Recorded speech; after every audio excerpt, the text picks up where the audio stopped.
But first, Matt's on day 2 of his round-the-world vacation, and that means it's time for that age-old question, where in the world is Matt Lauer? Where in the world is Matt Lauer?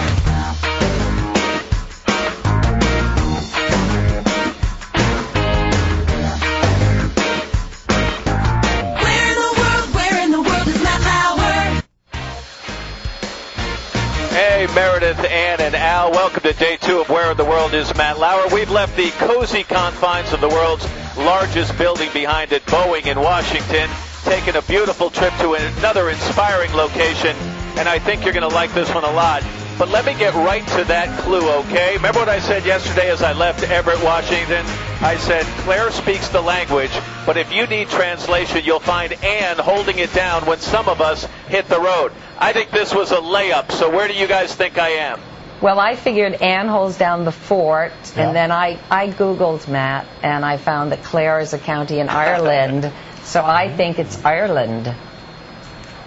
What about you guys? I got nothing. Right. Got nothing. Annie? Al, you do too. Got nothing. But no, okay, so I'm thinking Claire speaks French, and there's an island called Martinique where people speak French, and there's a town there that has the word fort in it. So I'm thinking it might be Martinique. Oh, that's good too. So? And Al, you really have nothing, or have you just been muzzled? No, we've been trying to encourage him. I got nothing. We don't muzzle. He didn't like it when I called him smarty pants.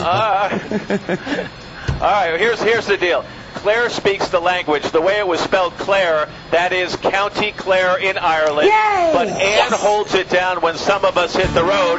That is a fort. Now, in County Clare, they speak Gaelic, and the Gaelic translation of the word fort is Moher. So let me pull back the cameras right now and show you the magnificent cliffs of Moher on the west coast of Ireland.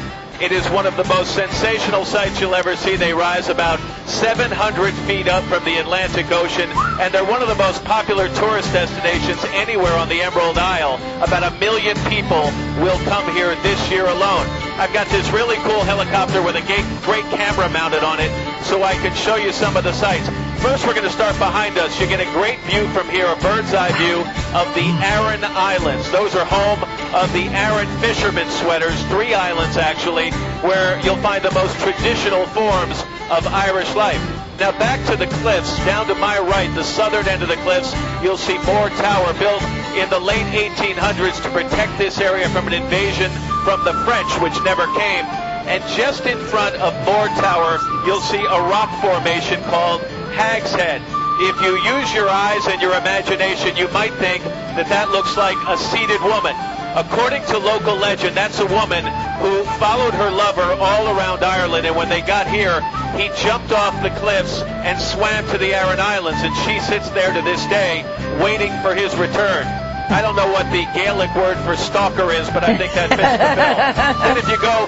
Then if you go to the north over here, just below me to my left, you'll see O'Brien Tower. That was built in the early 1800s, not as a protection, but actually by a guy named O'Brien who wanted to draw tourists to this area. And as I told you, with 1 million tourists a year, it has certainly worked. In a moment, I'm going to set this helicopter down. Actually, Keith, the pilot's going to set it down, and we're going to take a closer look at the cliffs. Also, we're going to take a look at the new Ireland. This place has changed dramatically in the last 20 years or so. It used to be people would leave here to find a better life elsewhere, for example, in the United States. Well, these days people are flocking back here because life here is very good. In fact, it was recently named the best place to live in the world. So we've got a lot ahead on a Tuesday morning, day 2 of Where in the World is Matt Lauer from the cliffs of Moher in Ireland. Meredith, Allen, Ann, back to you. I was going to say to you, Matt, just because you were at Boeing yesterday, don't think you can put down a chopper, okay? Yeah, I might have been getting ahead of myself there. The only thing you're missing is a brogue. Work on that, okay? And we'll see you in a few minutes. All right.